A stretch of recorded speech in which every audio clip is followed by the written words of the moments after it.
We good now? I'm seeing the mic jumping, so we should be sound should be active now. Yeah, I was going to double check it. As soon as you click over, just go ahead, scroll down and double check it out. There we go. Shalom, family. Sorry about that. Yeah. But I'll start over. First, giving honor to the Most High and His Son, Yahweh Shah. Today's class is Hubris, the deadly side of arrogance and vanity. As I was saying, most of the people, man, really don't operate in the spiritual realm. We are very carnal and fleshly in the things that we do, the things that we say, the way that we think. This class, I'm going to be touching on a story that we've all heard, we've all read, but I want to focus on the carnal aspect of the story too, so you can see just how detrimental this type of mindset spirit can be, right? Again, hubris, right? Romans 15:4. Read it when you get there, bro. The book of Romans, chapter 15 and verse 4. The book of Romans, chapter 15 and verse 4. We then, for whatsoever things were written aforetime were written for our learning. For our what? For our learning. Read. That we through patience and comfort of the scriptures might have hope. Again, when we pick this up, it's not just, you know what I'm saying, a light read. No, this is how we get in tune with the word, how we get in tune with the spirit, how we get in tune with ourselves to be better, to locate those breaches and seal those breaches up, to use this as a essentially instruction manual. You know what I'm saying? Yeah, for my sisters that like to be in the kitchen, this your cookbook, right? This is your instructions on how to make that perfect meal, right? For my brothers that work with their hands and building, bro, this right here is your instruction manual. For those of us that are dealing with the schooling, bro, this right here, this your cheat. This your notes, your cliff notes. This your workbook, bro. They got all of the answers for all of the questions, right? This is how you succeed. See these examples, because nothing new is under the sun, bro. There's nothing new under the sun. In this dispensation of time that we are in, we still have brothers and sisters operating in the same spirit that we read about in this book. Facts. That move in the same fashion as the same spirits, as our same forefathers and foremothers that we read in this book. That's right. This is to give us the power to overcome one's self, to overcome one's mind. And that major link to that step is Christ. But let's get into it. Give me the definition of hubris. Is that big enough for you, bro? Yeah. Go ahead, read that. Hubris. The self-assured hubris. So excessive pride or self-confidence. Mm-hmm. It says excessive pride or self-confidence. Read some of the similarities. Similarities. Arrogance. Conceit. Vanity. Pride. Self-conceit. Hauteur. Yeah, what's that? Self-importance, haughtiness, what's that? Pomposity. Pomposity.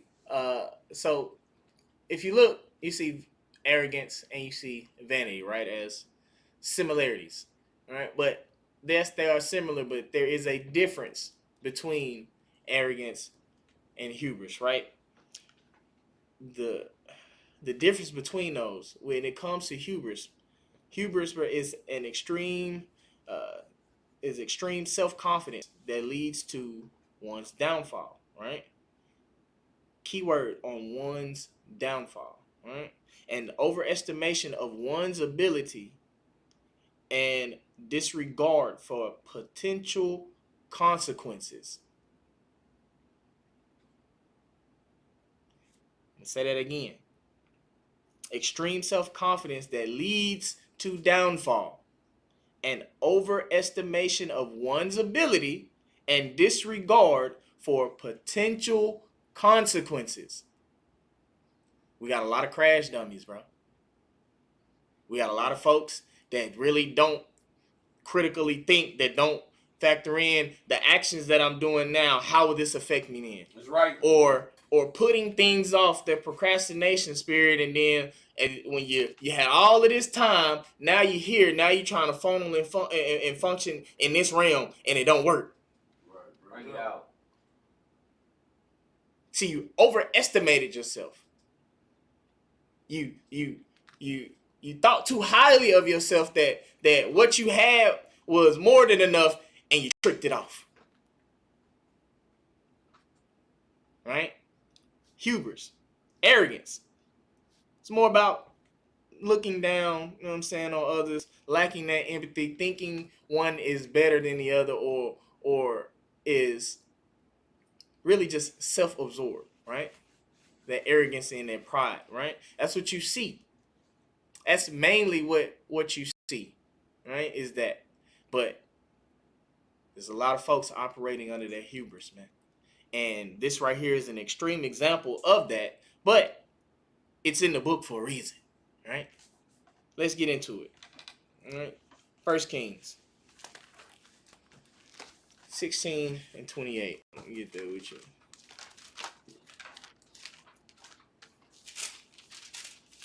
Read that, bro. The book of 1 Kings, chapter 16 and verse 28. So Omri slept with his fathers and was buried in Samaria. Mm-hmm.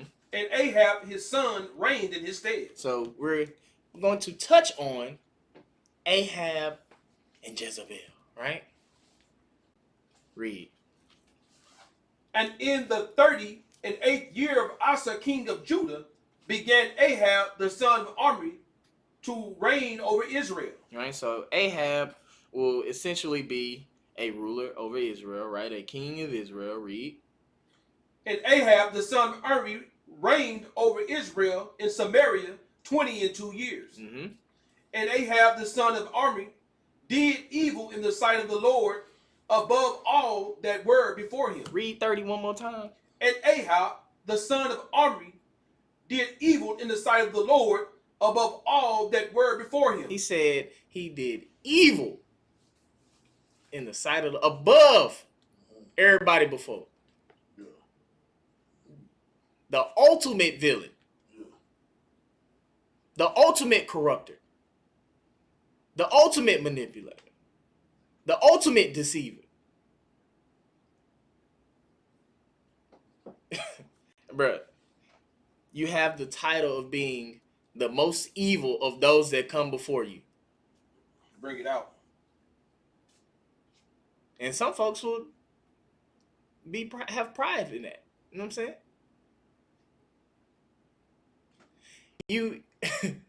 You are fond of yourself of being nasty. Your attitude, how you speak, how you carry yourself, how you interact with people. You pride yourself on being confrontational, being unapproachable, Right. being snarky, snappy.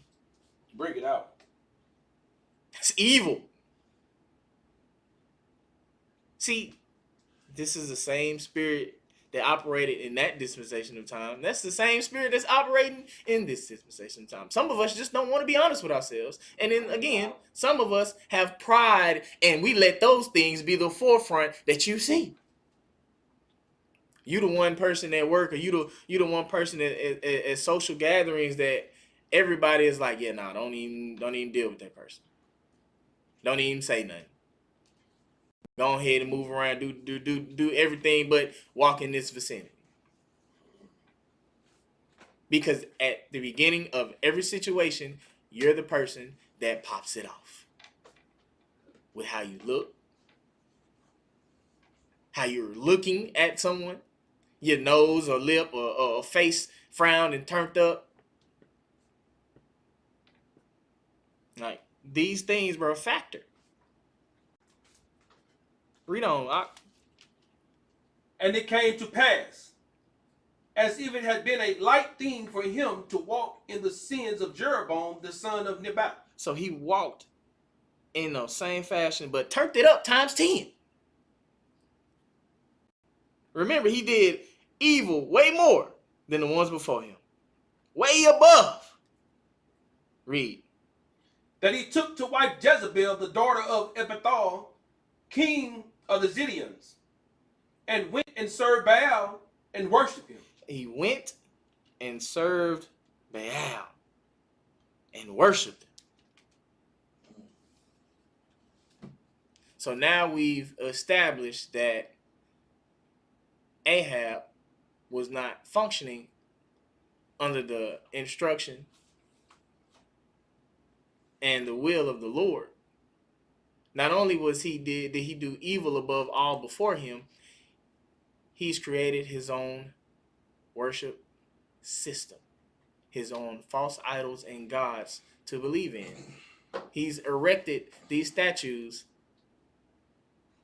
these altars for himself, his wife, which also had a hand in it. We're going to get into that. Bring that out. But by him being in a position of a king or in a position of leadership of a nation, what you think trickled down from that? The people had to worship it too. Bring it out. So not only are you actively choosing to disregard the Lord, you're forcing and sowing those seeds and bringing other spirits with you. You've given them an excuse for them to step into sin. It's a dangerous thing, man. When you're sitting in a seat where you're in a position of where you're over sheep and you're teaching or guiding, bro, you have to have your ducks in a row. Yes, fault lies on them for being accepting the lie, but fault lies on you as well for presenting the lie. Bring it out. Teach. Read on, bro. Verse 32. And he reared up an altar for Baal in the house of Baal, which he had built in Samaria. And Ahab made a grove. And Ahab did more to provoke the Lord God of Israel to anger than all the kings of Israel that were before him. Not only are you the most evil above all, but you also spat in the face and angered the Lord the most. You actively went out of your way to disrespect the power. You see where hubris comes in? You think yourself more. You think yourself to know more, to be in a better position to make these type of decisions over the power. That instead of worshiping the power, you create your own God. You establish your own system. And then you make it readily available for other people to have an excuse to live in death. This is why this is more deadly than arrogance and vanity. This is why this is more deadly. Because now you have essentially put yourself in a state of godhood in how you think. Because ultimately you have set yourself up to think as if you know more than the power. As if your decisions outweigh what the Lord has already established. As if you are the author of your story.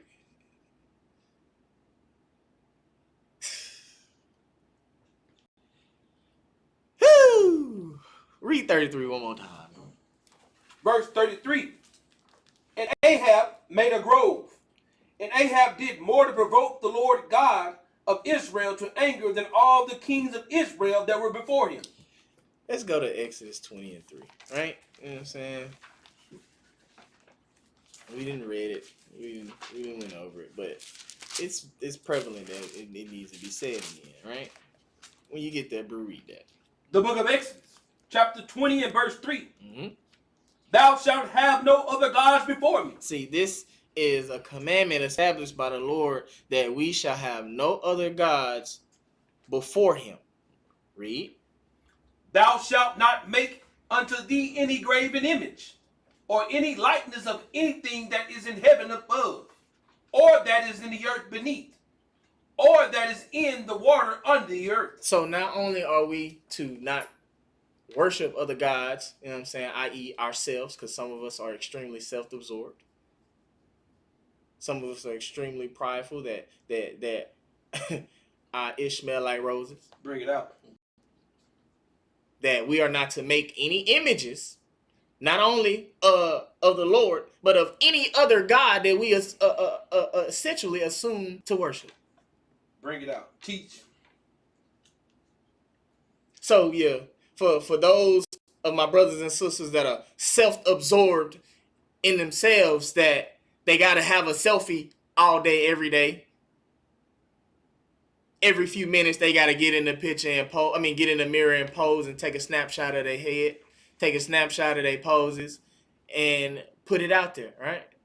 You're setting yourself up to be worshipped for those likes, for those comments, for that attention.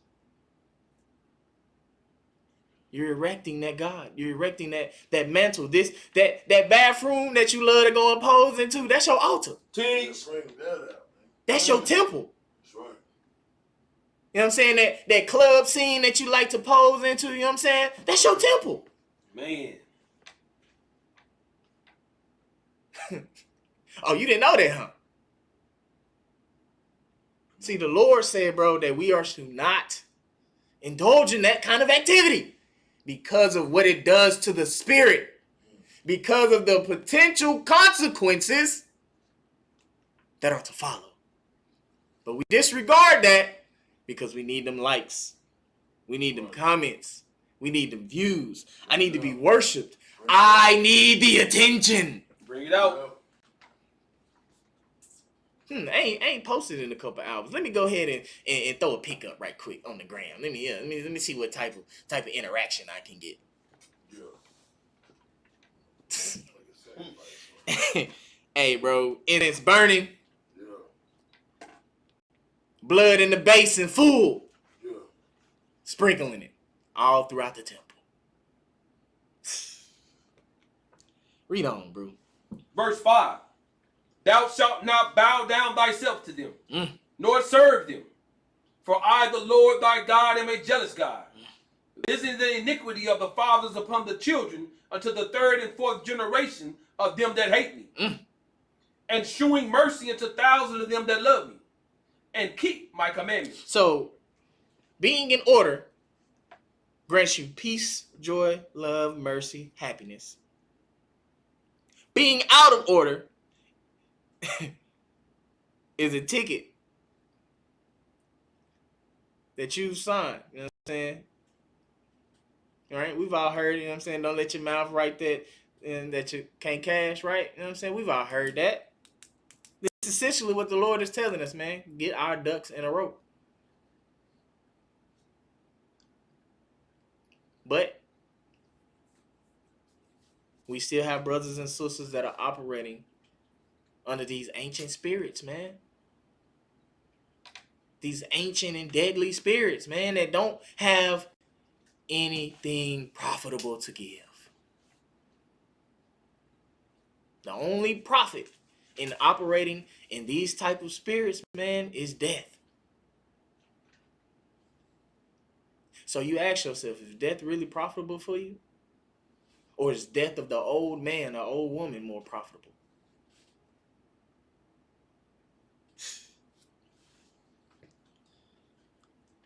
1 Corinthians 10 and 20. He said he gonna visit that iniquity, right?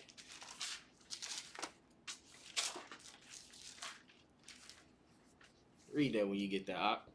1 Corinthians 10 and 20. The book of 1 Corinthians, chapter 10 and verse 20. But I say that the things which the Gentiles sacrifice, they sacrifice to devils. See, when we operate in that spirit, we are putting ourselves into the state of a Gentile, bro. We're putting ourselves into the state of an infidel. Because we're not believing in the Lord, we're believing in ourselves. We're believing in these spirits we've erected, into these gods we've created for ourselves, into the world, into all of these things that don't matter. Bring it out. Putting ourselves in the position of a Gentile, in the position of an infidel. Read.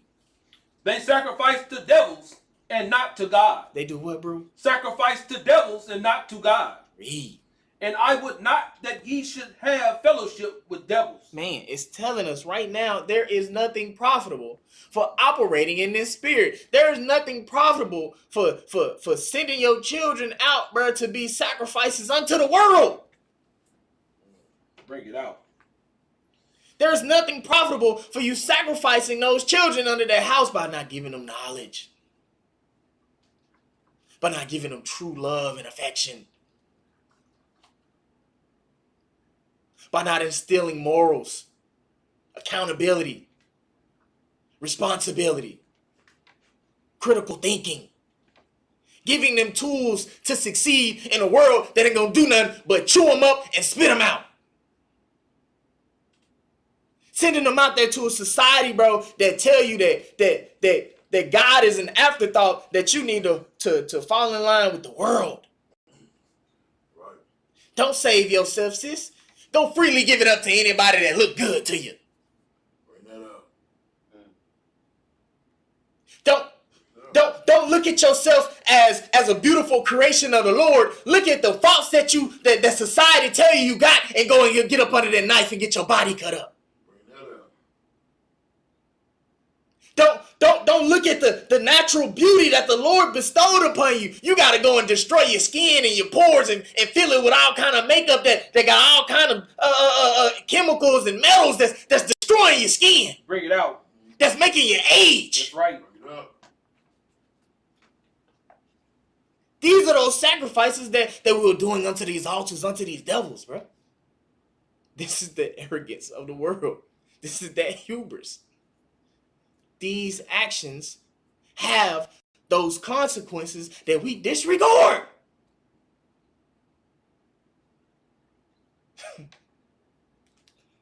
It's detrimental. Read, bro. Verse 21. Ye cannot drink the cup of the Lord and the cup of devils. Ye cannot be partakers of the Lord's table and of the table of devils. It's telling you, you cannot, regardless of how you feel, regardless of how you think, regardless of what you say, you can't. That's right. You cannot. Bring it out. Living in that delusion is only going to make the downfall so much harder. It's going to make that sadness so much more painful. It's going to make that depression so much deeper and harder to climb out of. See, that hubris, bro, that pride, that vanity, bro, it is a false skin, a false mask trying to hold up the cracks and the breaches and the rotting away of oneself, bro. Bring it out. You trying to hold it together. Because in your mind, in your real mind, not the one that you use to lie to yourself, in your real mind, Yeah. you know you ain't ish. Bring it out. You know you can't handle it. You know you're broken. You know you need help. And you know you're not going to ask for it. These are the defenses and the walls we create for ourselves. That false sense of security, that false sense of hope, that false sense of happiness. This is what this does to you. That's right. Thinking you can operate on both planes and you can't. Not that. This is an example, bro, of Ahab and Jezebel. Read verse 22. Verse 22. Do we provoke the Lord to jealousy? Are we stronger than he? See, this is the mindset that Ahab and Jezebel had. I'm stronger than the Lord. I profess myself to be more than the Lord. So therefore, I'm going to do what I want to do, how I want to do it, when I want to do it, and I don't give a damn. Imagine your child telling you that as a parent. Imagine your child telling you that as a parent. You Going out day in and day out, sacrificing yourself, battling this world, bro, to bring home resources. You dealing with foul spirits day in and day out.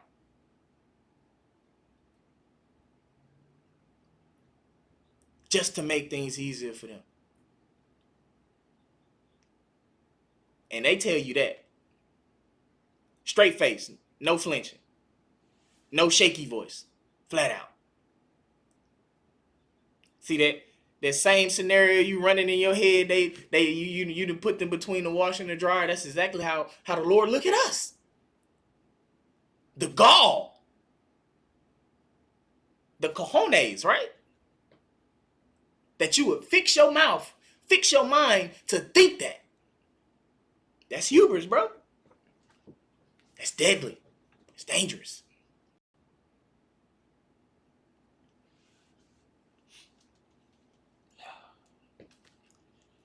Let's go back. 1 Kings. Let's go to 18:3. We're going to be bouncing around between the book of Kings here, but I want y'all to really focus in on what I'm bringing out. Read that, bro. 1 Kings 18:3. The book of 1 Kings, chapter 18 and verse 3. And Ahab called Obadiah, which was the governor of his house. Now Obadiah feared the Lord greatly.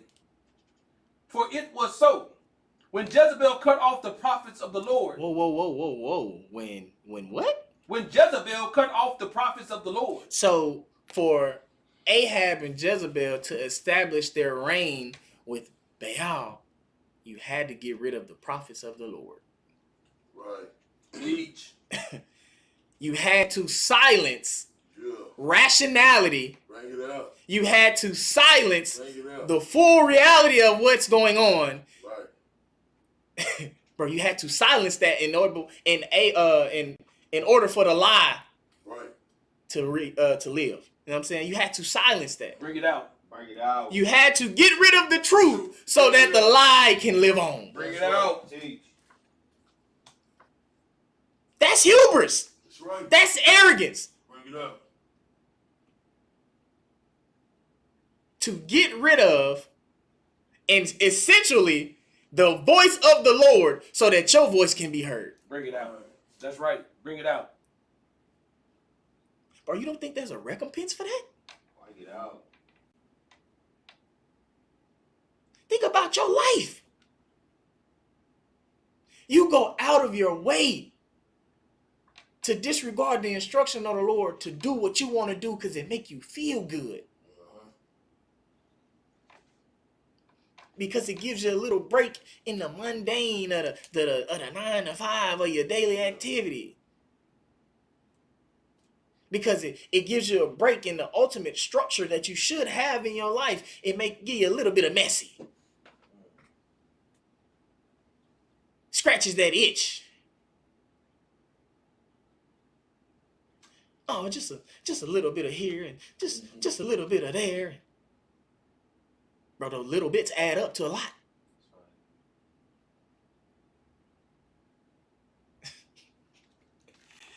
Read it again from the top, bro. Book of 1 Kings 18 and verse 3. And Ahab called Obadiah, which was the governor of his house. Now Obadiah feared the Lord greatly.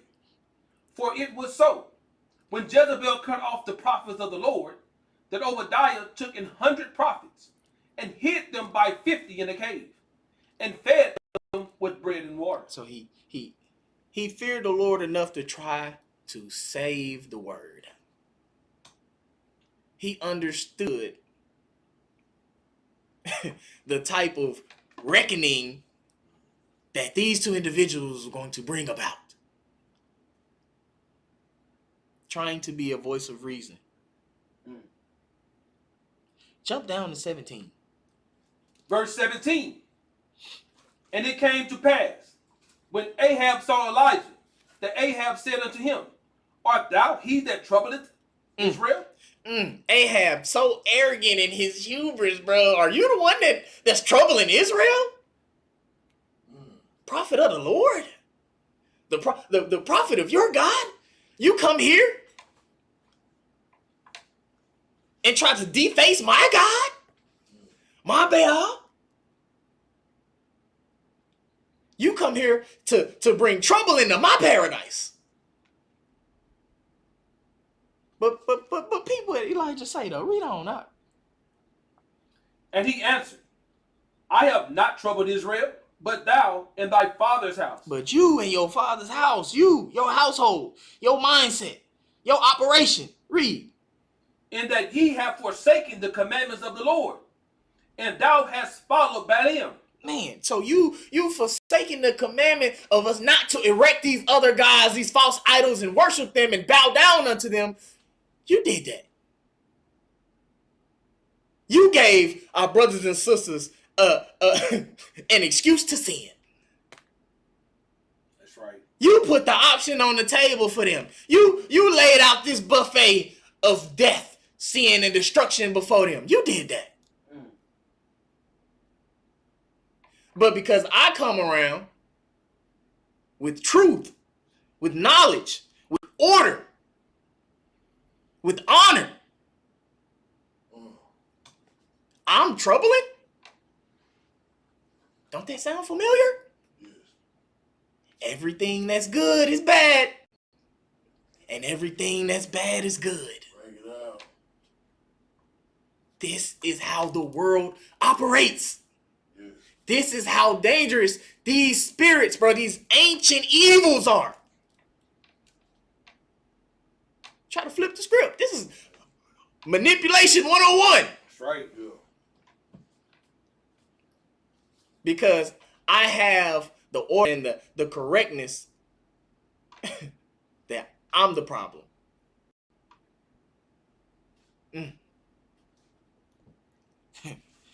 Woo! Read on, bro. Verse 19. Verse 19.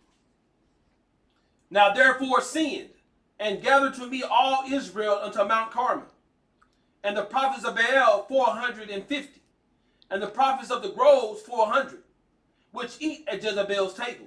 So he's saying, bring your peoples, man. Bring all your folks together. See, the Lord dealing with Elijah, bro. He's about to reveal the follies of Ahab and Jezebel. But let's move on. Let's keep going. Romans 8 and 5.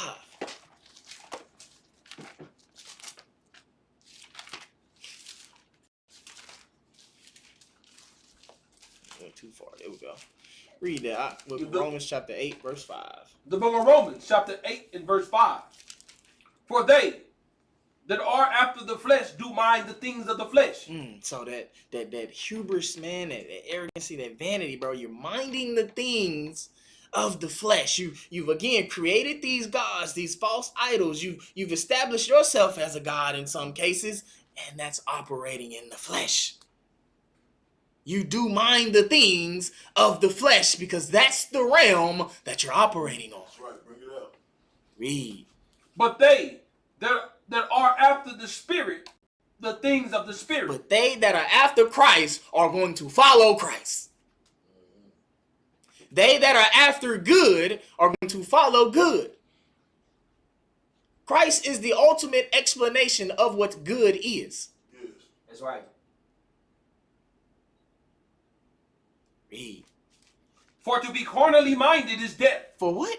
For to be carnally minded is death. For operating on a low frequency, for operating on a lower realm is death.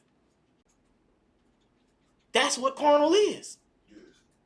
But some of us just can't seem to graduate and elevate to the next level. We just love that carnal mindset. That fleshly mindset. Read. But to be spiritually minded is life and peace. Because the carnal mind is enmity against God. It say the carnal mind, bro, goes against the power. It's irritating. It's infuriating. It's nauseating, bro. Again, put yourself as a parent, your child, the one that you're responsible for, the one that you're rearing up, the one that's in your house eating up your food. using up your electricity, using up your gas and your water, the ones you out here slaving for, tell you, bump everything that you telling me, I'm going to do what the hell I want to do, when I want to do it, how I want to do it. And tell me they don't end up between the washer and the dryer. So how can you yourself have those same mindsets in accordance against the Lord and think nothing gonna happen? Bring it out. Bring it out. And think that you good, that you well off, that you established. This false sense of security and happiness, bro, the rug will be pulled from under your feet. Operating in that carnal mindset, bro, is punching the ticket for death. Read. Verse 7.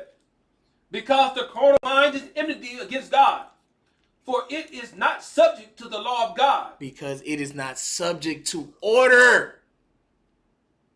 It is not subject to honor. It is not subject to righteousness. It is not subject to these things. Because it operates in chaos, in darkness, in deceit, in manipulation, in everything evil. Bring it out. Evil is not in the accordance of the law of God. Bring it out.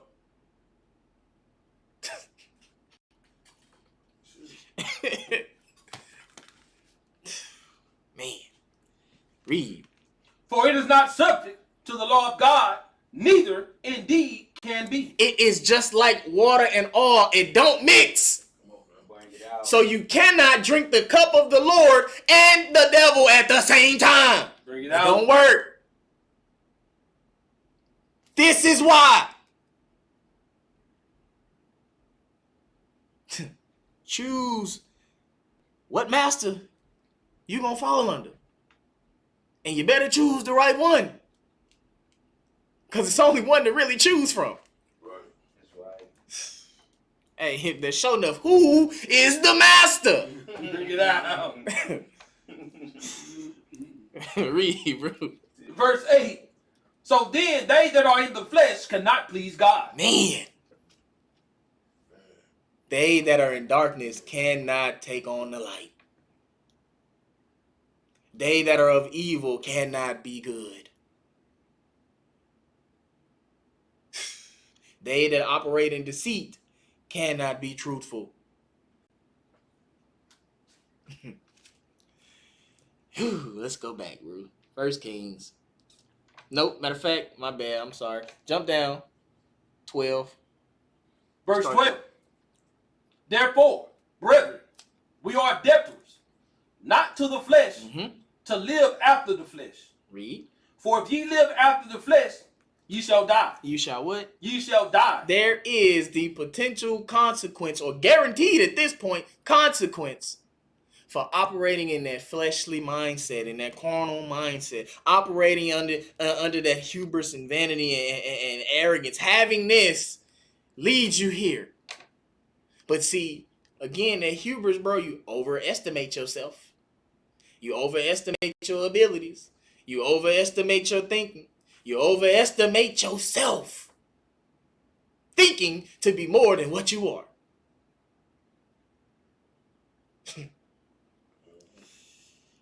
Woo, man. Ye shall die, bro. Read. But if ye, through the Spirit, do mortify the deeds of the body, Do correct these things. Read. ye shall live. Ye shall what? Ye shall live. Read.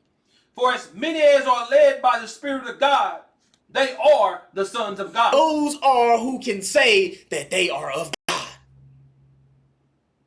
By taking the example of Christ and operating in it, which is the Spirit, That's right. which is light, which is life, which is truth. This is the way. Walk ye in it. Let's go back. 1 Kings 18. And start at verse 19. The book of 1 Kings, chapter 18 and verse 19. Now therefore send, and gather to me all Israel unto Mount Carmel, and the prophets of Baal 450, and the prophets of the groves 400, which eat at Jezebel's table. Mm-hmm. So Ahab sent unto all the children of Israel, and gathered the prophets together unto Mount Carmel. And Elijah came unto all the people, and said, How long halt ye between two opinions? It say, how long have you been between the Lord and darkness? Read. If the Lord be God, follow him. But Baal, then follow him. And the people answered him not a word. So the system Ahab and Jezebel have established have left the people in such a state of confusion that they don't know what's up. They have been manipulated into thinking that serving the Lord may not have been the right choice for them. Teach. Bro, the mouthpiece, the charisma, Bring it out. the showmanship one must have to establish a reign like that.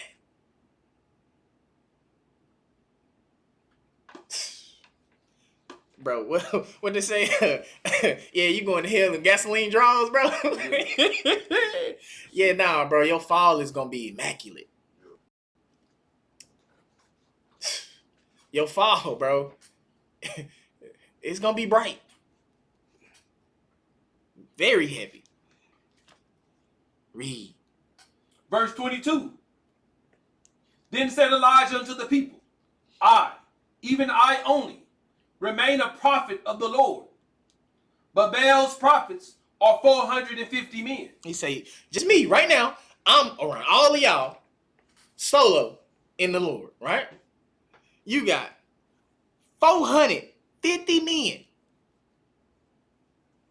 that call themselves prophets and priests of Baal, that call themselves worshipers and followers of Baal, right? I'm out here solo dolo. Lone wolf, one man mission. Read. Verse 23. Let them therefore give us 2 bullocks, and let them choose 1 bullock for themselves, and cut it in pieces, and lay it on wood, and put no fire under.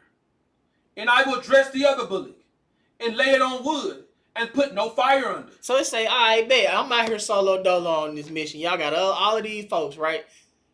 Let's test something out, right? Let's see who God is actually you should be worshiping. Let's see what God actually is God, right? Read. Verse 24. And call ye on the name of your gods, and I will call on the name of the Lord, and the God that answereth by fire, let him be God. So this is what we gonna do, right? We're gonna bring these 2 out, right? You choose from whichever one you want. You know what I'm saying? I'm solo dolo. I ain't got, you know what I'm saying? Like I can rig the playing field. You choose. Make your own choices. We'll go through these steps. We'll establish this. And whatever God set it off, that's who God we follow. Again, I'm solo. Right? Is what the people see. But you're not solo when you're with the Lord. That's right. You are never left defenseless. Read. And all the people answered and said, it is well spoken. You say, you know what, bet we can do that. We can run that. Yeah. Let's do that. Read. And Elijah said unto the prophets of Baal, choose you 1 bullock for yourselves, and dress it first, for ye are many, and call on the name of your gods, but put no fire under. See this how cold, bro. Like, you know what I'm saying? Like I said, put your mind in the realm of a carnal aspect of this, because again, this is where most of us operate in, right? But I want you to just take the story for what you're reading right now, right? The Lord is working with Elijah, bro, using Elijah, right? to reveal follies, to show exactly where the power really lies, to show exactly where the truth really lies, to show where the light really is. Siege. And it's so much power that the Lord is holding. Bruh, I'll even let you go first. The floor is yours. Read. Verse 26. And they took the bullock which was given them, and they dressed it, and called on the name of Baal from morning even until noon, saying, O Baal, hear us. But there was no voice, nor any that answered. And they leaped upon the altar which was made. And it came to pass at noon that Elijah mocked them and said, Cry aloud. He said, what, bro? Cry aloud. Read. For he is a God. Neither he is talking, or he is pursuing, or he is in a journey, or peradventure he sleepeth, and must be awake. He said, hey, bro, I don't think it's working. I don't think he hear you. Speak up. You know what I'm saying? Turn, put the speaker on blast, man. Hook the mic up, bro. Let's get a sound system in here. Yeah. Bro. Look at the power, bro. You know what I'm saying? The Lord has a sense of humor. Why do you think you have one? Read, bro. Verse 28. And they cried aloud and cut themselves after their manner with knives and lancets, till the blood gushed out upon them. And it came to pass, when midday was past, and they prophesied until the time of the offering of the evening sacrifice, that there was neither voice, oh Lord, nor any to answer, nor any that regarded. Oh man! After all this time, all that hooping and hollering and wailing and crying and all of this extra falling out and cutting yourself and all of this self-sacrifice and beating yourself and so on, nothing. Nothing. Empty.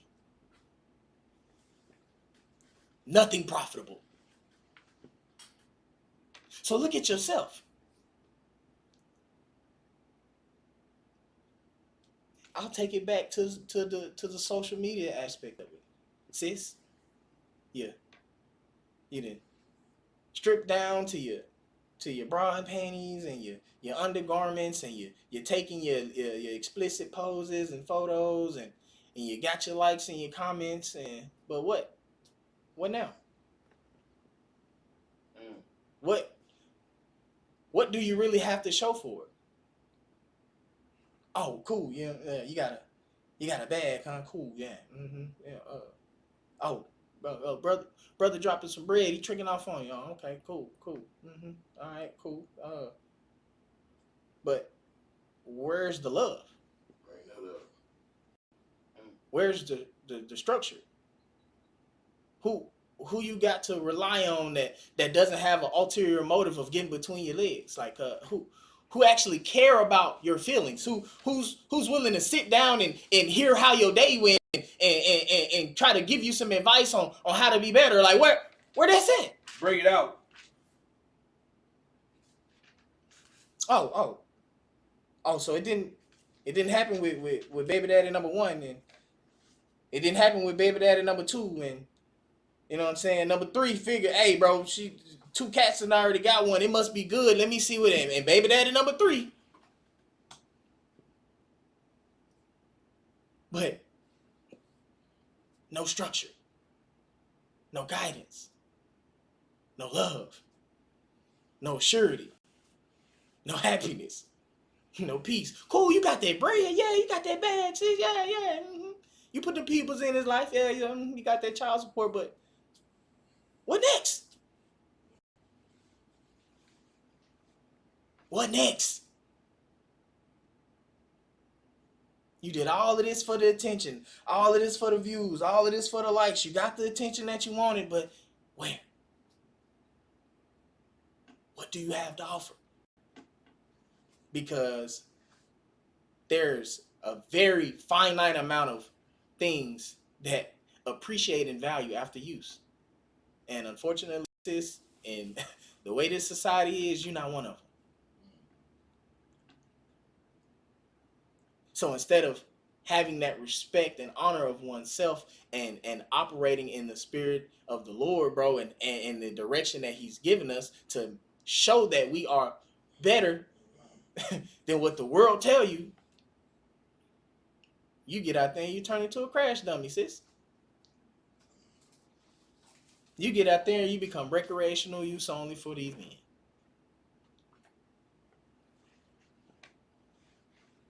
Just like how these folks was crying out and pleading and begging and worshiping Baal, bro. They was left there hands empty.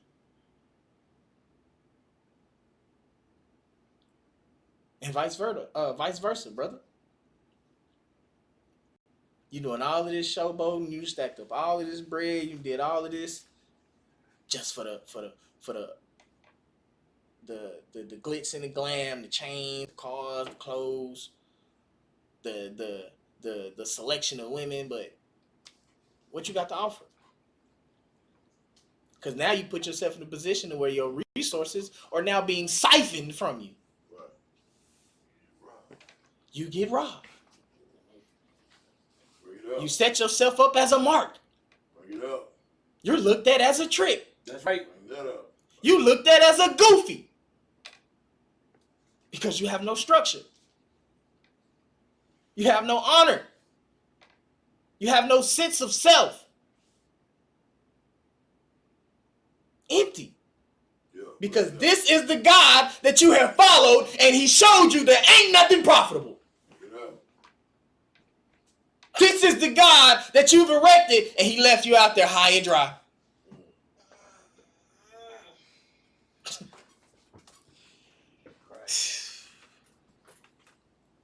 Say, Proverbs 16 and 18.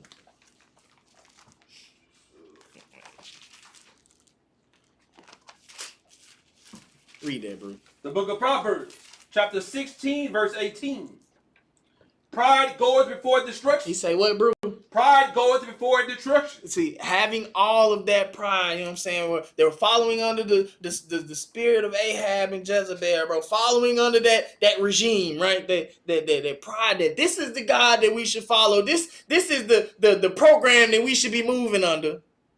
They say pride goeth before destruction. Read. And a haughty spirit before a fall. Man, you did all of that well and all of that hoop and all of that hollering, all of this. Nothing to show for it. The fall is coming. Let's go back. No, excuse me. Mark 7 and 7.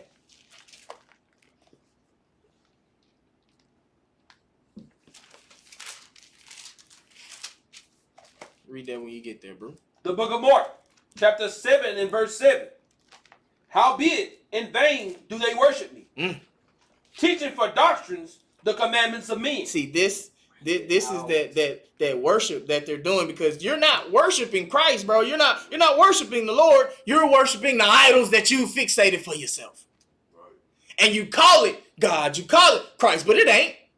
That's the name you use. That's the name you put in front of it, so you can feel good. So you can make it seem like you're part of something. Bring it out. But these are the traditions and commandments of men that you're doing, because God ain't tell you to do this.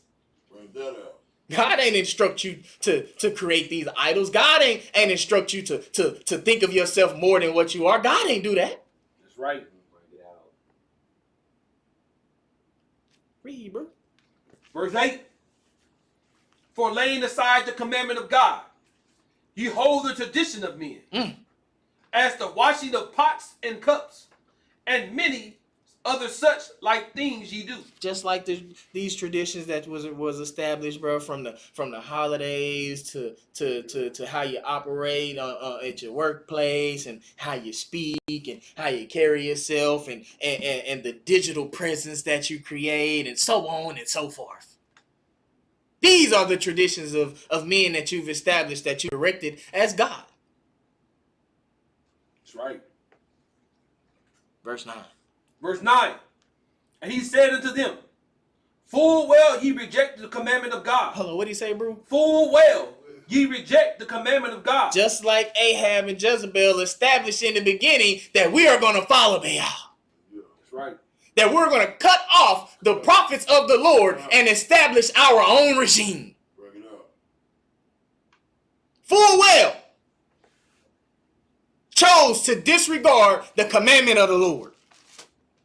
Read it again from the top, verse 9. Verse 9. And he said unto them, full well ye reject the commandment of God, that ye may keep your own tradition. That you may what? Keep your own tradition. That you may live in the paradise of delusion and lies. Bring it up. That you can feel good about yourself. Because the order that the Lord was establishing, it just wasn't working for you. Man. The righteousness that he had lying around the corner for you, it just ain't fit the program that you had for yourself. That is the hubris, bro. That is what makes it so deadly, having that mindset. Because you don't even know you falling. Falling so fast, man, and so heavy that you don't know that the wind is blowing by you, that the ground is approaching real fast. Let's go Jeremiah 10 and 2. Let's hear it again. Let's get a little bit more. Let me get there with you, bro. Read that. The book of Jeremiah, chapter 10 and verse 2. Thus saith the Lord, learn not the way of the heathen. He say, learn not the way of the heathen, of that Gentile, of that infidel, bro, because we are putting ourselves in the state of a heathen, bro, in the state of a Gentile, in the state of an infidel by disregarding the word of the Lord, by disregarding the instruction. Read. Learn not the way of the heathen, and be not dismayed at the signs of heaven, for the heavens are dismayed at them. Just like they were crying out, they were pleading, they was hooping, they was hollering, they were doing all this and crying aloud and nothing to show for it. Dismayed. Dismayed. Now let's see exactly what the Lord do. Let's go back. 1 Kings 19. Let's go back. You know what I'm saying? The book of 1 Kings, chapter 19. Matter of fact, go back to 18 and start at 29. Let's just read down and see exactly how Elijah moved. You know what I'm saying? I just want to hear it. 1 Kings, chapter 18, verse 29. And it came to pass, when midday was past, that they prophesied until the time of the offering at the evening sacrifice, that there was neither voice, nor any to answer, nor any that regarded. And Elijah said unto all the people, come near unto me. And all the people came near unto him. And he repaired the altar of the Lord that was broken down. So he said, I bet y'all had y'all chance, you know what I'm saying? Y'all did this. All right, cool. It's my turn. Let me turn it right quick for the Lord, right? Let me show you something right quick, right? Jump down to 33. Verse 33. And he put the wood in order, and cut the bullock in pieces, and laid him on the wood, and said, fill 4 barrels with water, and pour it on the burnt sacrifice and on the wood. So he was so well established with the Lord, bro, so filled with the power, bro. The shoulders is so real, right? That he say, wet the wood. The same thing that's supposed to burst in the flame from the God, right? They say, pour water on it, right? Wet it up. Read. And he said, do it the second time. Oh, wait, no, not just one time. He say, douse it again. All right, so that's 2. Read. And they did it the second time. And he said, do it the third time. Oh, he say, you know what? Nah, that ain't enough. Add some more water. That's the 3rd time. Read. And they did it the third time. And the water ran round about the altar.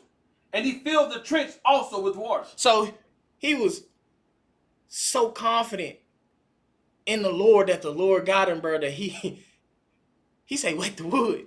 Not once, not twice, but 3 times. I need to soak it.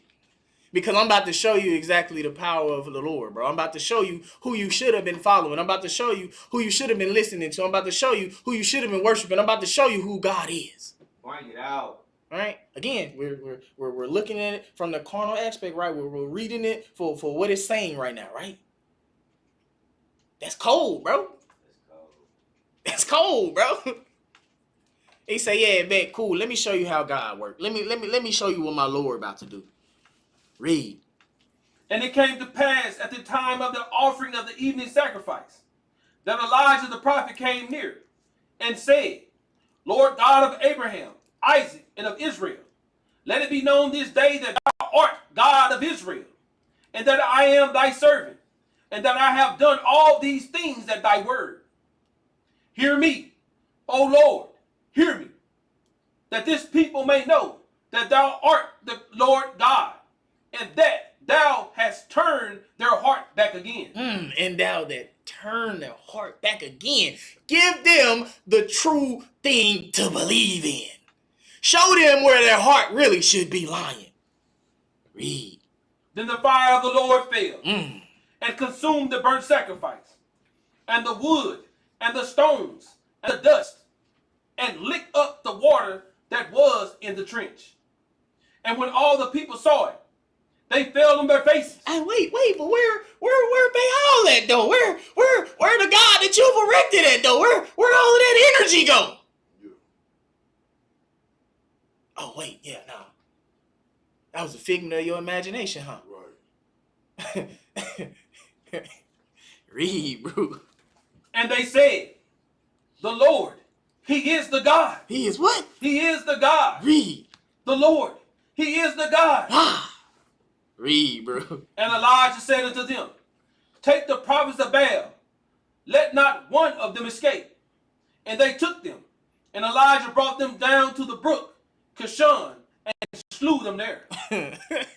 The fall will be great. The Lord will remove that rug from under your feet. The Lord will display your follies. Will lift that skirt. When you think yourself to be something, he will surely show you you're nothing. When you get to smelling yourself too much, yeah, you about to be washed real quick. Real quick. Jump over to 19. 1 Kings, verse 19. And Ahab told Jezebel all that Elijah had done, and withal how he had slain all the prophets with the sword. So Ahab ran to Jezebel, say, baby, look, man, he done showed us to be false. He done showed us that what we've been doing, bro, ain't right. He out here trying to break us from the matrix. He trying to cast down all of the lies that we've established, bro. He took out the prophets. Read. Then Jezebel sent a messenger unto Elijah, saying, so let the gods do to me, and more also, if I make not thy life as the life of one of them by tomorrow about this time. So she said, she basically said, all right, cool. Well, let your God do to me. You know what I'm saying? Or more, if he's so powerful, right? Again, boasting herself to be more than the Lord. Essentially saying she's a God. Essentially saying she is better. Essentially saying she is more. Bro, that's hubris, man. Overestimating yourself. A disregard for the potential consequences that are ultimately going to happen. Right? You say, do to me what you did. You know what I'm saying? What you did to them, right? Cool. Got you. All right. We're going to put a pin in it. Galatians 6 and 7.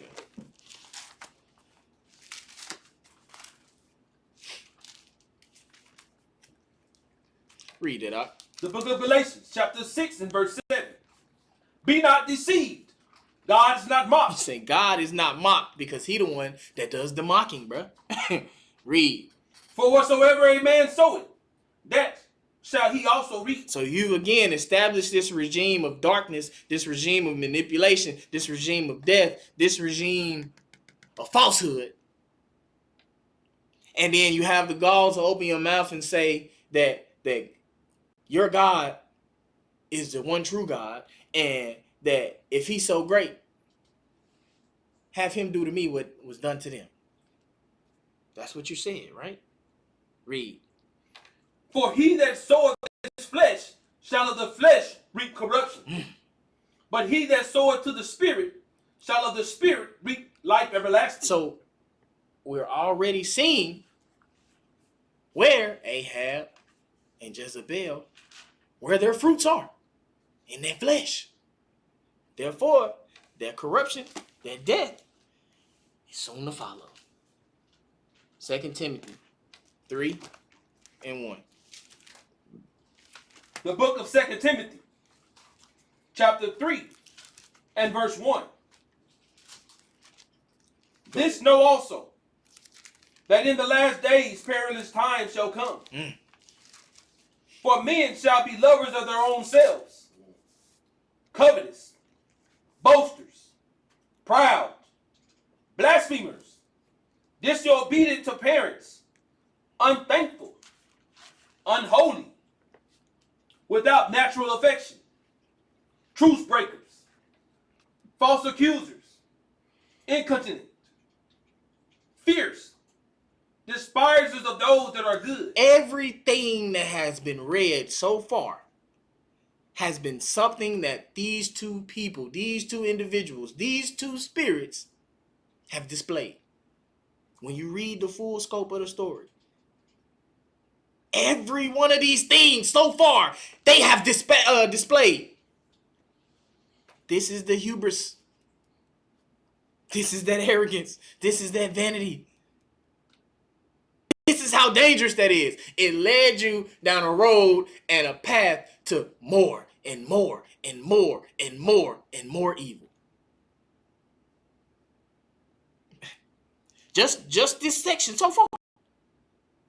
Read on. Verse 4.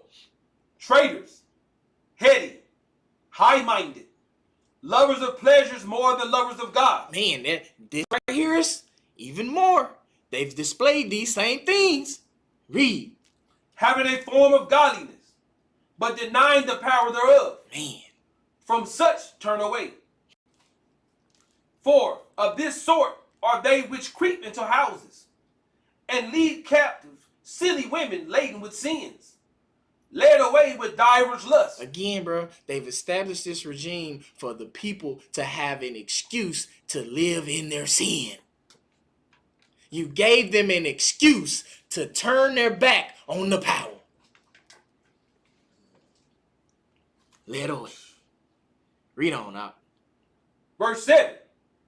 Ever learning and never able to come to the knowledge of the truth. Man. Now as Janus and Jambres withstood Moses, so do these also resist the truth. Man, rebellious and rebellious and seducing spirits. Read. Men of corrupt minds reprobate concerning the faith, but they shall proceed no further. They shall what? They shall proceed no further. Read. For their folly shall be manifest unto all men, as theirs also was. It's telling you, bro, it's going to happen, and it's going to be in front of the people. What's done in the dark is going to be brought to the light. What you have displayed, bro, it's going to be checked. The actions that you have laid, the mindset that you have had, the spirit that you have housed, the speech, the way that you think, all of these things coincide with that. And it is, if it is not of Christ, it is darkness.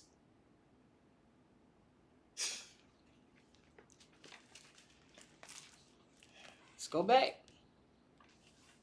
1 Kings 21:1. Yeah. The book 1 Kings, chapter 21. And it came to pass after these things that Naboth, the Jezreelite, had a vineyard which was in Jezreel, hard by the palace of Ahab, king of Samaria. So there was a vineyard next to the palace of Ahab and Jezebel, right? There was a vineyard, right? Read. And Ahab spake unto Naboth, saying, Give me thy vineyard, that I may have it for a garden of herbs, because it is near unto my house. And I will give thee for it a better vineyard than it. Or, if it seem good to thee, I will give thee the worth of it in money. So Ahab is like, cool, bro, your vineyard nice is right here by me. I like the convenience. Let me go ahead and get that up off of you, right? Don't that sound familiar? That sounds just like the capitalism that we living in today, Yep. Materialism. right? It's going to really sound even more like that as we continue to read and see exactly what happens. But he said, cool, right? It's by my crib, man. It's right next to me. I like this. Yeah, let me go and get this up out you. What I'll do is I'll give you an even better one, or I'll just give it to you in work. Well, if there was an even better one, why don't you just use the better one? Right. I'll bring it out. Why spend money that don't need to be spent if you already have something better? Bring it out. Bring it out. Man, hey, read on. Verse 3. And Naboth said to Ahab, The Lord forbid it of me, He said, the Lord forbid it of me. Read. that I should give the inheritance of my fathers unto thee. That I should give the inheritance of my fathers to you. That I am forbidden to sell my generational wealth and ultimately leave my family without resources. Does that not sound familiar? Bring it out. Teach. Are we not dealing with that today? Teach. That's right. Bro, businesses are buying up the community left and right and knocking down all of the resources and turning them into nothing but businesses. Nothing but corporate establishments. For you to come in there, get lied, open your pockets and your wallets up, and become more poor. Instead of having a home that has more than enough space, now you've been tricked out of your position. They've built these tiny apartments, tiny small living quarters, built them up 7, 8 floors, and now they charging you $2,000 to live in a closet. Does this not sound familiar? Bring it out. It does. I'm just saying. Bring it Ain't out. nothing new under the sun. Teach. Read on. Verse 4. And Ahab came into his house heavy and displeased because of the word which Naboth the Jezreelite had spoken to him. So he was mad that his offer was declined, right? So just like these businesses and these corporations, when you decline their offer, they get upset. You're standing in the way of progress. They know how to get you up out the way, but we're going to get into it. Let me not get ahead. I'm going to let the story go on. Read. For he had said, I will not give thee the inheritance of my fathers. And he laid him down upon his bed and turned away his face and would not eat no bread. So he was down in the dumps because his offer was refused for this vineyard. Read. But Jezebel, his wife, came to him and said unto him, Why is thy spirit so sad that thou eatest no bread? She came in and said, bro, what's wrong with you? Who pissed in your cereal? Why you look like your dog died? What's up? Read. And he said unto her, Because I spake unto Naboth the Jezreelite, and said unto him, Give me thy vineyard for money, or else, if it please thee, I will give thee another vineyard for it. And he answered, I will not give thee my vineyard. Man, I'm trying to get this land over here, right? And he ain't trying to come up off of it. I told him I'd give him something better. I even pay for what it's worth. But he said no. Read. And Jezebel his wife said unto him, dost thou now govern the kingdom of Israel? He say, bro, ain't you the ruler? Ain't even though it's his land, ain't it your land? See this the hubris, bro, of the thought that just because you are the quote unquote ruler, bring it out, that this is yours. Bring it out. Bring it out. Who you asking when it is yours to take? Bring it up. Read. Arise and eat bread, and let thine heart be merry. I will give thee the vineyard of Naboth the Israelite. Whoa. What she say? I will give thee the vineyard of Naboth the Israelite. She said, I'm going to give it to you. It's already yours anyway. You see, bro, you see that? Yeah, bring it out. Now, again, we're going to bring it to this dispensation of time. This is the same thought process of these companies and these corporations, bro. When you decline their offer, they're still going to get you up off of it. Come hell or high water, right? Read. Verse 8. So she wrote letters in Ahab's name and sealed them with his seal, and sent the letters unto the elders and unto the nobles that were in the city, dwelling with Naboth. And she wrote in the letters, saying, proclaim a fast, and set Naboth on high among the people. And set 2 men, sons of Belial, before him, to bear witness against him, saying, thou didst blaspheme God and the king, and then carry him out and stone him, that he may die. So she set a plan in motion to frame Naboth for being blasphemous, so that he can be put to death, so that the vineyard can be taken. Again, this dispensation of time with these corporations and these businesses, they are going to find whatever loophole or create what they can to pull your inheritance from under you. Some may resort into bodily harm. Some may resort into bullying and corruption. Some may resort to their court system. Whole water bills. Hey, whatever they can use to get what they want, they gonna get it. Because guess what? They have the capital to continue to fight. You don't. All these kind of sanctions and injunctions and all these things they can put in play, and they got a room full of people that mind are set to take from other folks. You ever heard of a hostile takeover? That's right. That's what this is. See, that's the hubris, bro. That's how vile this spirit is, man. It makes you think that you are God. It makes you think that you're running the show. It makes you think that you are the author of this story. And bro, you ain't nothing but a pawn. You are nothing but a cog in the machine. But you think yourself to be more than what you are. Then establish a plan to off this man for his land. Bars. That was not how it was supposed to come out. But hey,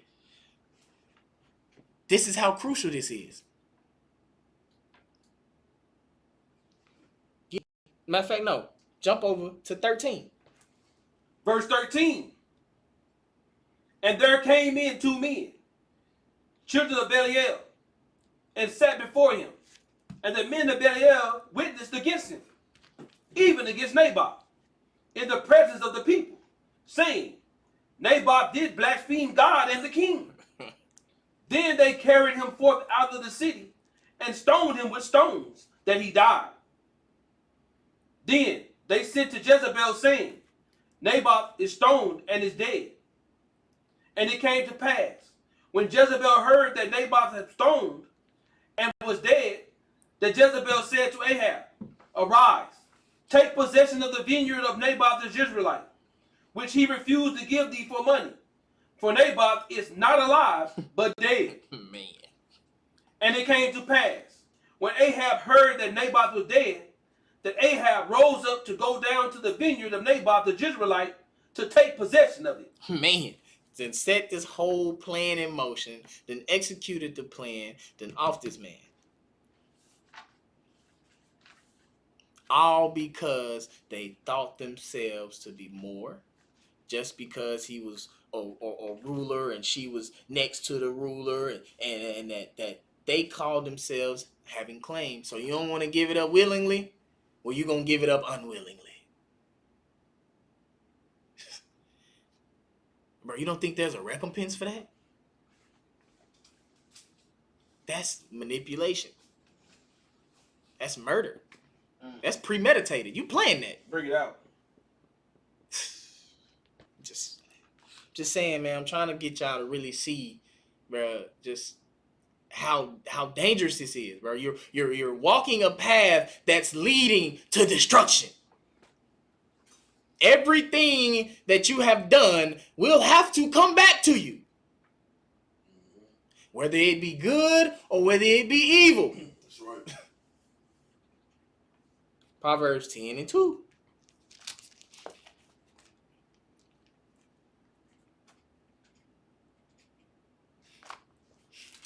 Read that out. The book of Proverbs, chapter 10 and verse 2. Treasures of wickedness profit nothing, but righteousness delivereth from death. Read. The Lord will not suffer the soul of the righteous to famish, but he casteth away the substance of the wicked.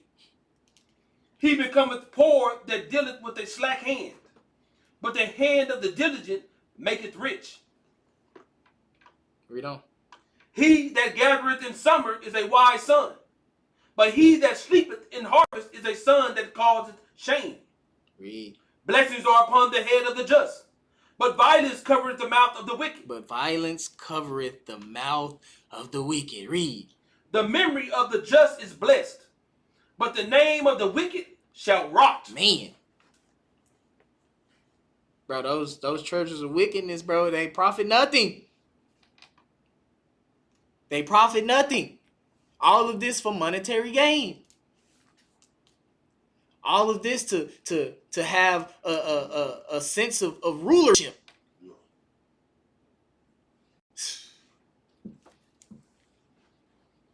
First Kings 21:17. The book of 1 Kings, chapter 21 and verse 17. And the word of the Lord came to Elijah the Tishbite, saying, Arise, go down to meet Ahab the king of Israel, which is in Samaria. Behold, he is in the vineyard of Naboth, whither he is gone down to possess it. See, now Elijah is about to let him know exactly what the Lord said and how it's gonna be, right? He's about to provide this message unto this man that is full of hubris, right? Read. And thou shalt speak unto him, saying, Thus saith the Lord, Hast thou killed and also taken possession? And thou shalt speak unto him, saying, Thus saith the Lord, In the place where dogs lick the blood of Naboth, shall dogs lick thy blood, even thine. Again, you reap what you sow.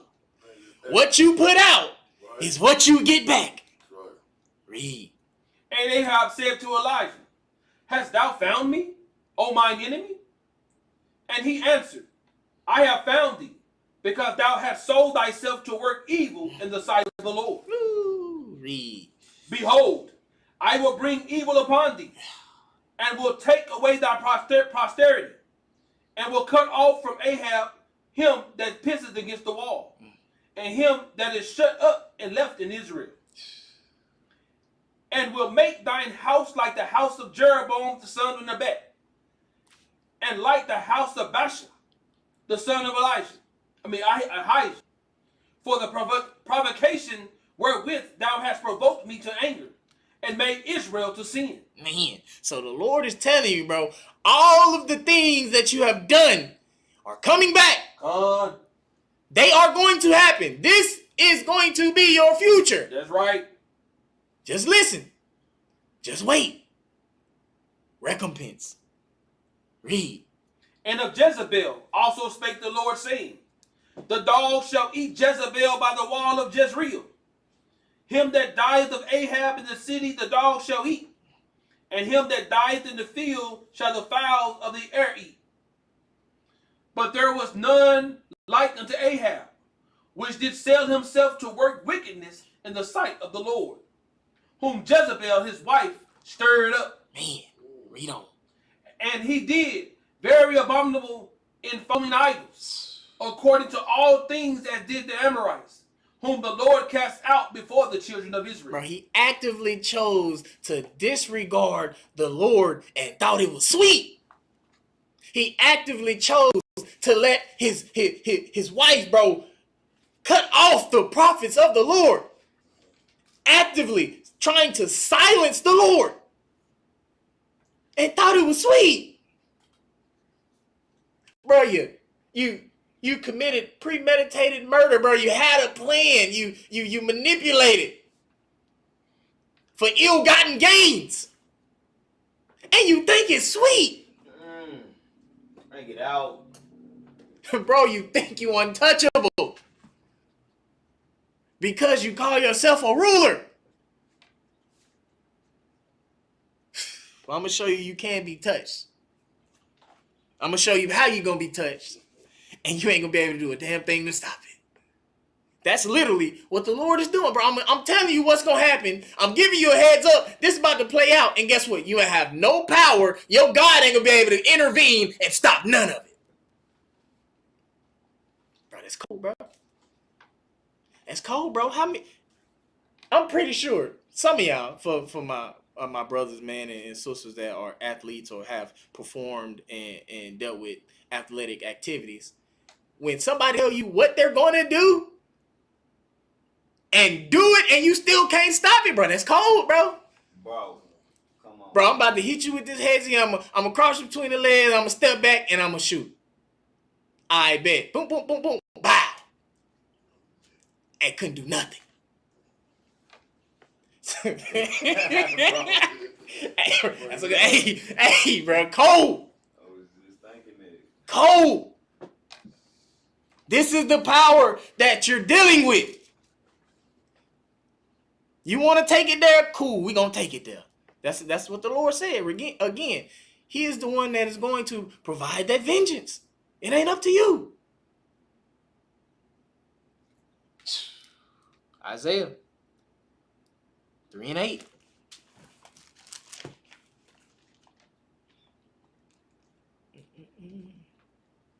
Read that out. The book of Isaiah, chapter 3 and verse 8.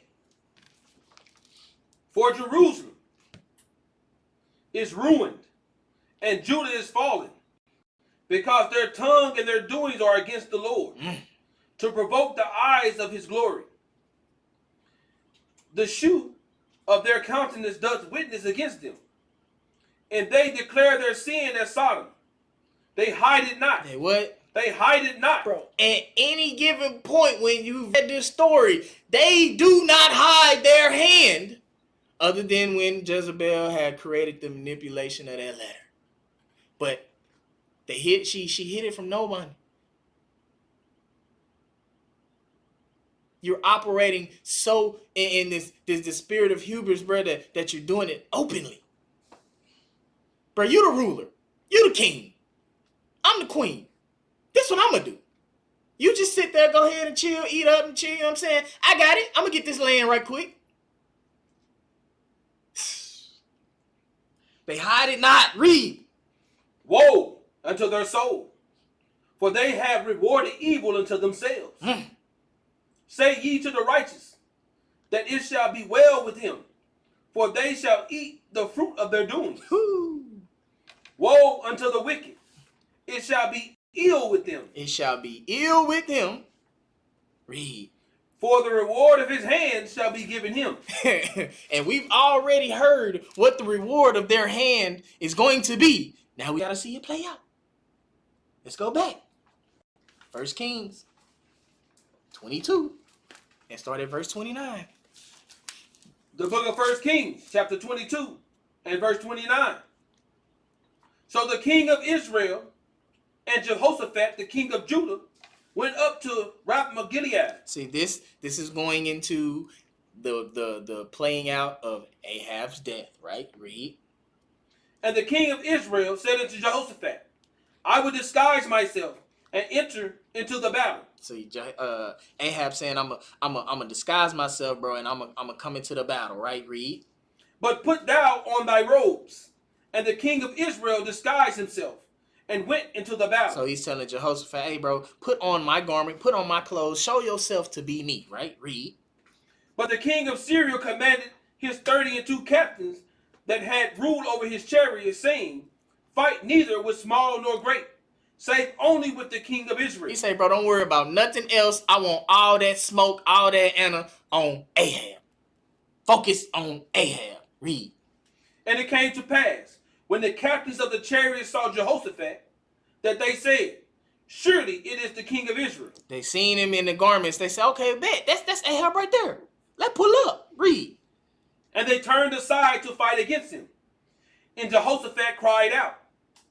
And it came to pass, when the captains of the chariots perceived that it was not the king of Israel, that they turned back from pursuing him. They seen, well, hold on, wait. That ain't the op we looking for. That ain't the person that we supposed to have this towards.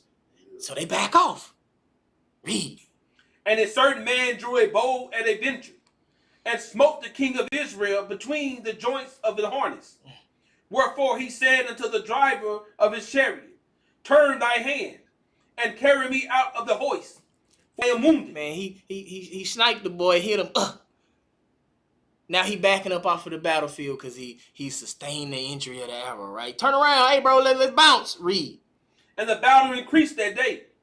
And the king was stayed up in his chariot against the Syrians, and died at even. And the blood ran out of the wound into the midst of the chariot. And there went a proclamation throughout the host about the going down of the sun, saying, every man to his city, and every man to his own country. So the king died and was brought to Samaria. So he succumbed to the injury, bro. He got hit with the arrow, bled out, right? You know what I'm saying? Now he passed. They didn't say the proclamation of his death. You know what I'm saying? He's gone. Ahab is dead, right? Read. And they buried the king of Samaria. And one washed the chariot in the pool of Samaria. And the dogs licked up his blood. And they washed his armor, according unto the word of the Lord which he spake. Bro, he told you this what's gonna happen, and had no way to stop it. Yes, at one point, you know what I'm saying, he heard this, and then he read his clothes, put the sackcloth on, tried to repent. Yeah, cool, but what's done is done. That's right. You know what I'm saying? Because that quote unquote repent, it wasn't real. It was cap. If it was real, we wouldn't be reading that this was the outcome. That's right. If he would wholeheartedly repented unto the Lord, he would have changed everything. He would have established order. He would have got rid of Baal and established the Lord's order.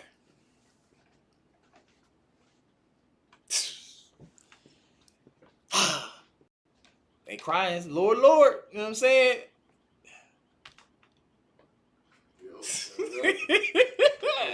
Just saying, you know what I'm saying? Lord, Lord, bro. Yeah, hey, I don't know you, bro. Who is you? Deuteronomy 79.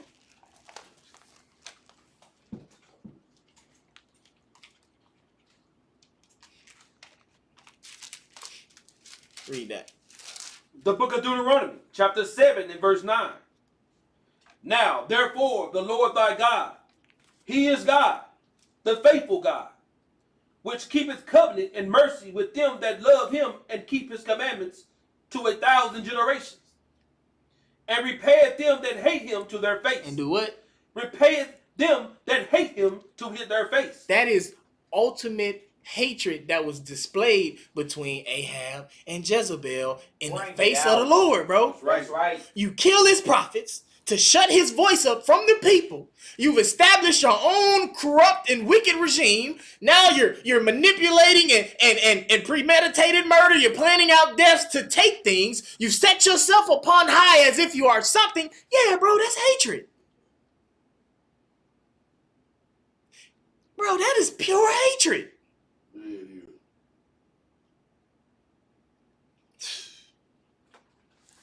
Some of us need to really look in that mirror, bro, and ask ourselves, bro, do I really love the Lord, or have I been displaying hatred? Bring it Bring up. it out. Do I have a little bit of Ahab in me? Bring that up. Do I got a little bit of Jezebel in me? Bring that You out. know what I'm saying? Is Jeroboam around the corner, bro? Like, what's up? Bring it out. That's right.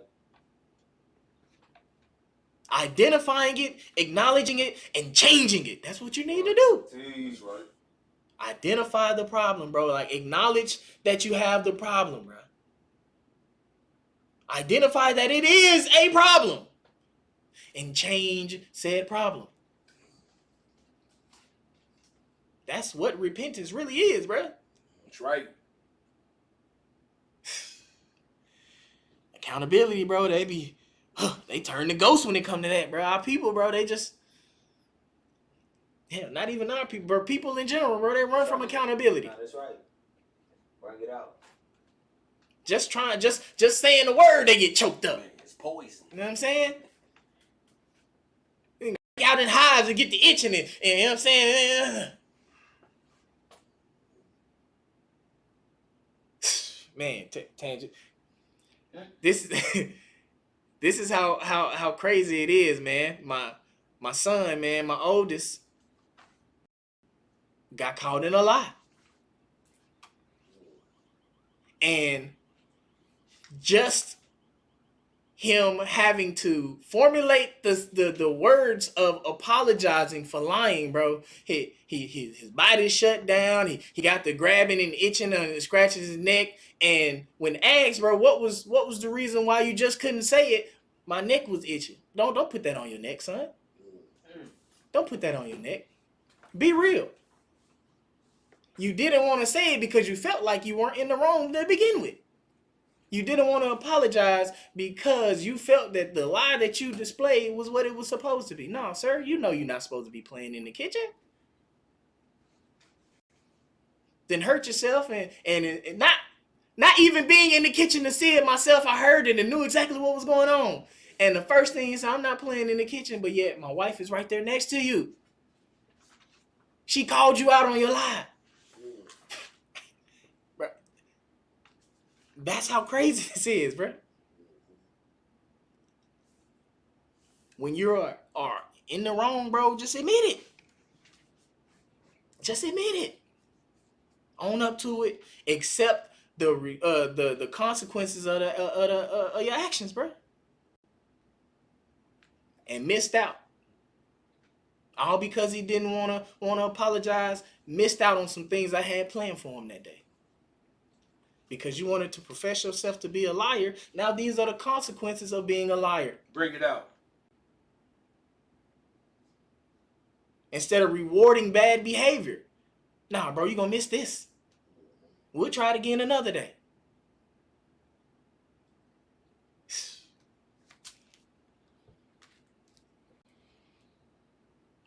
2 Kings.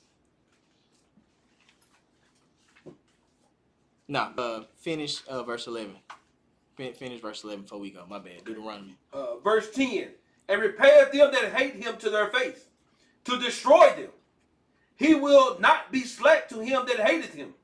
He will repay him to his face. Yes, sir. Gonna see about you. Read. Thou shalt therefore keep the commandments, and the statutes, and the judgments, which I command thee this day, to do them. Man, 2 Kings 9 and 6.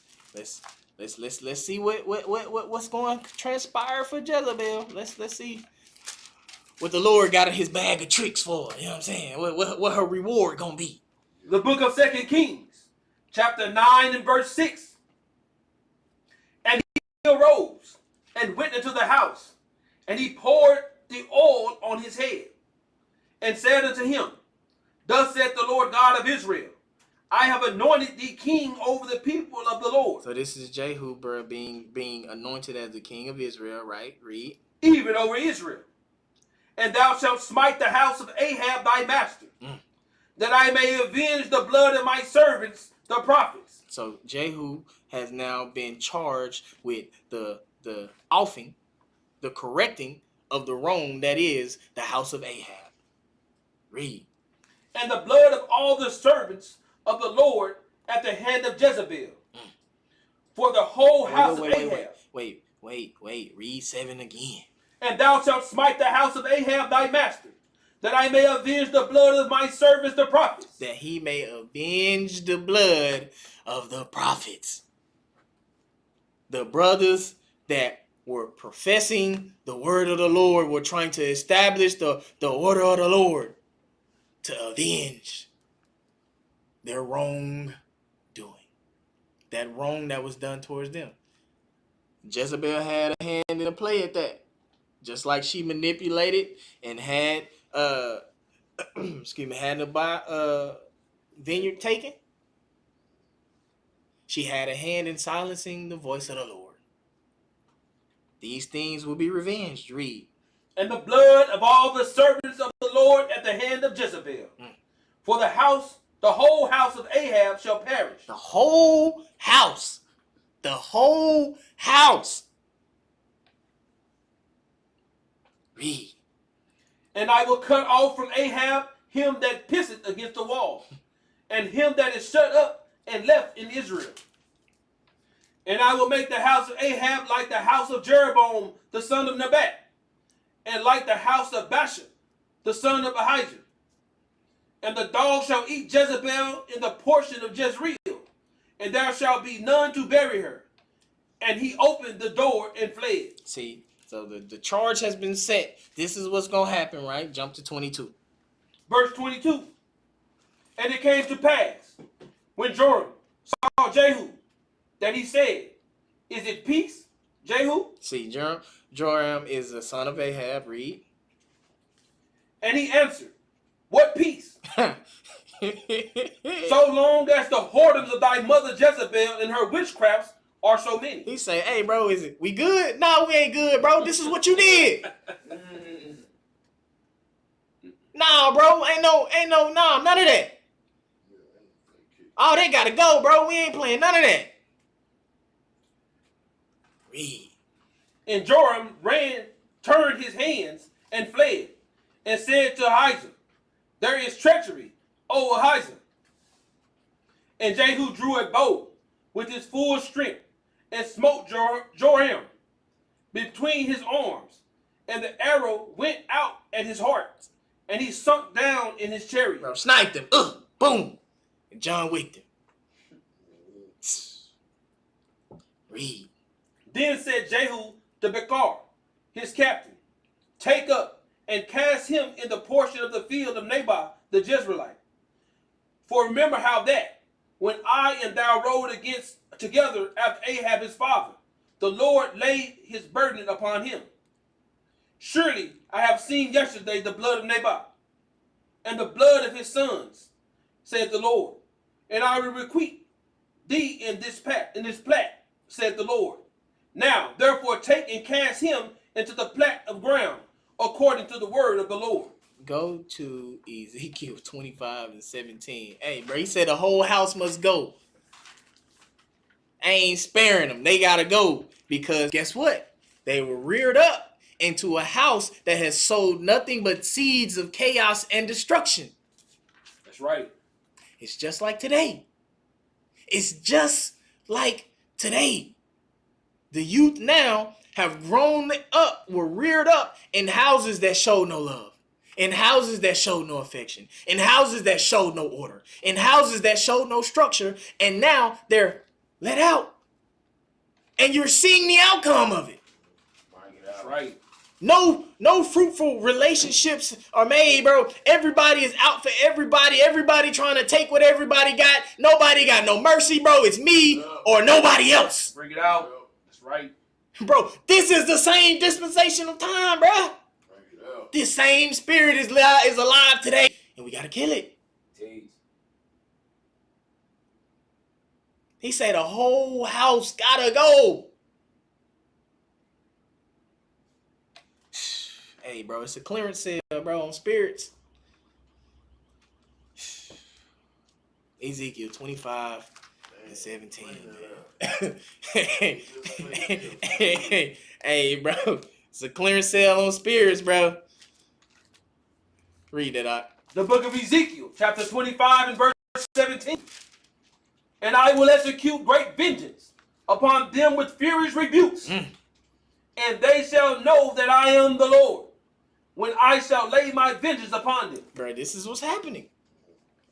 This is what's happening in this story right now.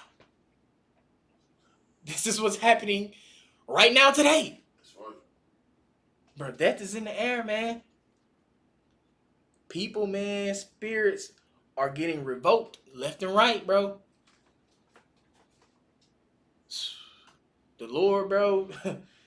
Ultimate repo, man. I'm telling you, can't get away. Thanks.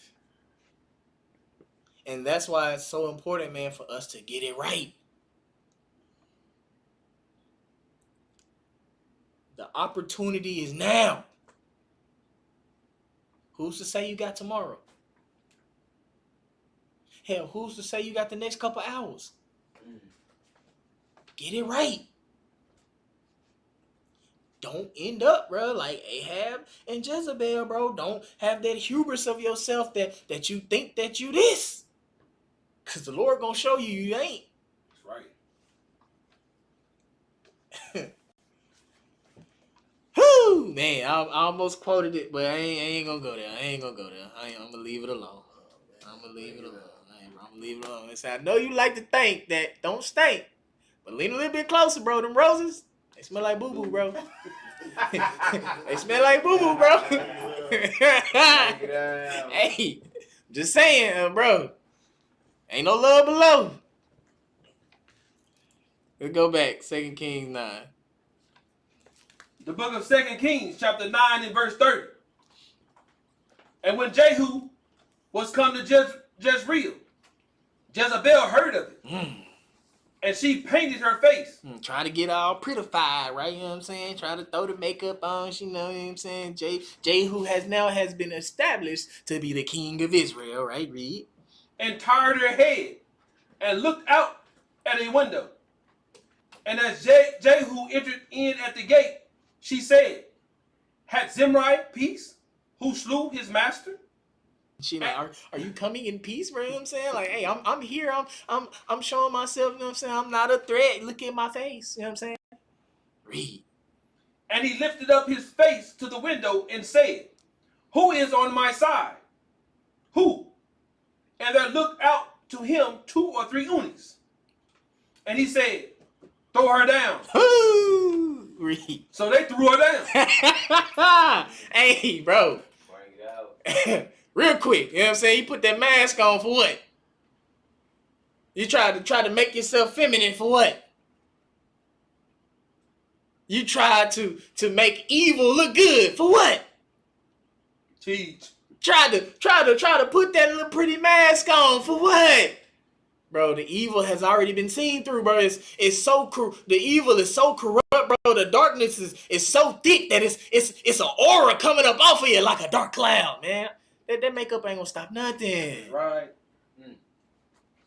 He said, who with me?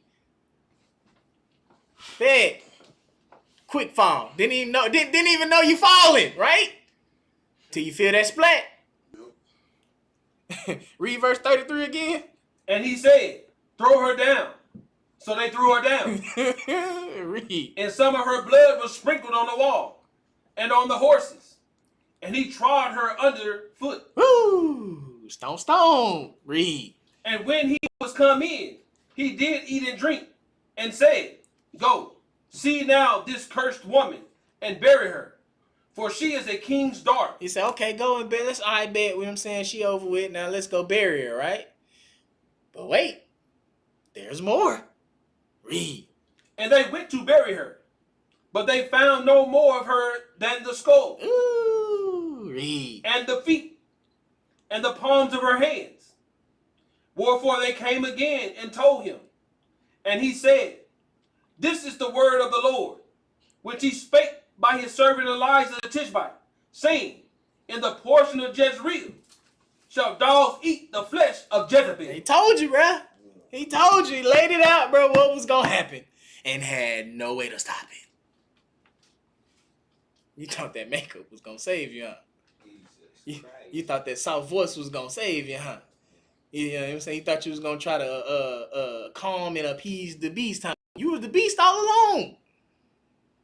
You was the monster that needed vanquishing.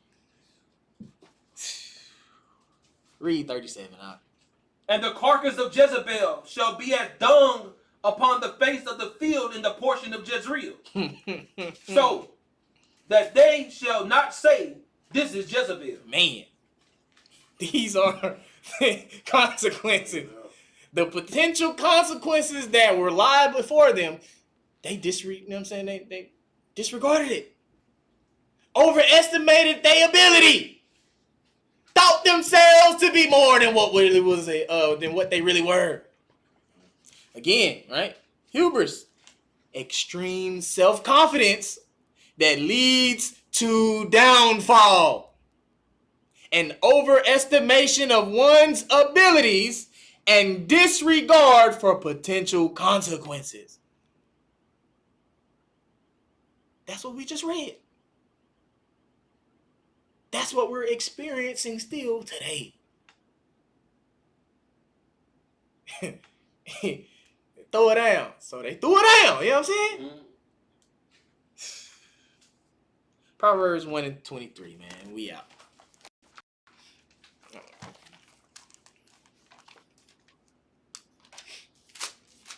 Read it.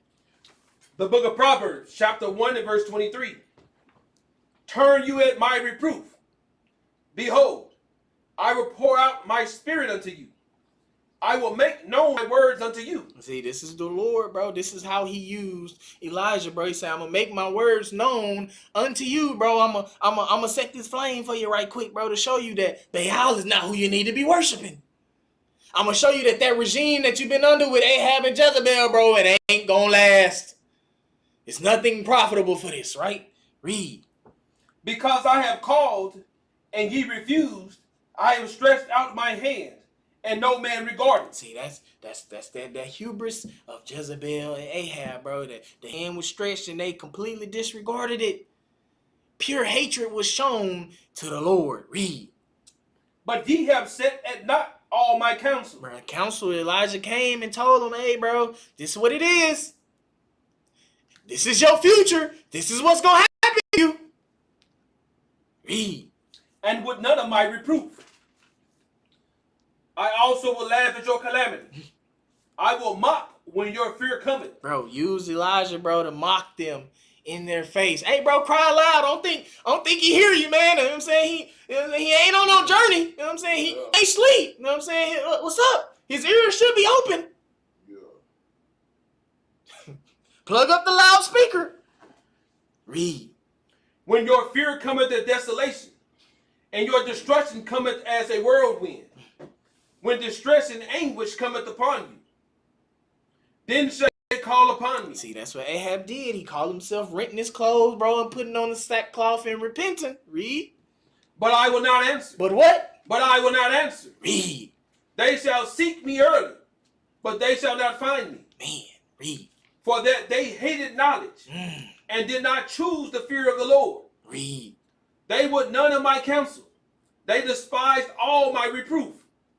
Therefore shall they eat the fruit of their own way. They gonna do what, bro? Eat the fruit of their own way. So I'm gonna go ahead. I'm gonna have this premeditated murder, bro. Eat the fruit of their own way. I'm gonna go ahead and manipulate the people and cause confusion. Eat the fruit of their own way. Man, I'm gonna lie, steal, and kill, man. Eat the fruit of their own way. Read. And be filled with their own devices. For the turning away of the simple shall slay them, and the prosperity of fools shall destroy them. Whoo, read. But whoso hearkeneth unto me shall dwell safely, and shall be quiet from the fear of evil. Hey, bro. Man, if you don't, you know what I'm saying, really feel that, You really need to talk to yourself, man. You really need to have that heart-to-heart in the mirror, bro, and really ask yourself, bro, have I been having a little bit of Ahab in me? Yeah. You know what I'm saying? Have I been trying to beautify my filthiness like Jezebel? Come on now. You know what I'm saying? Have I been manipulating those that I call my loved ones, man, for my own selfish gain? Have I been dimming the light of my brothers and sisters, trying to cast my shadow of darkness? Bring it out. Because this is the consequences of those actions, bro. You know what I'm saying? Think about the potential consequences. Because you already know, bro, the Lord is going to see about you. He going to come get it up out you, bro. Ding dong. Rent is due. Eaten by dogs. On that, we say shalom.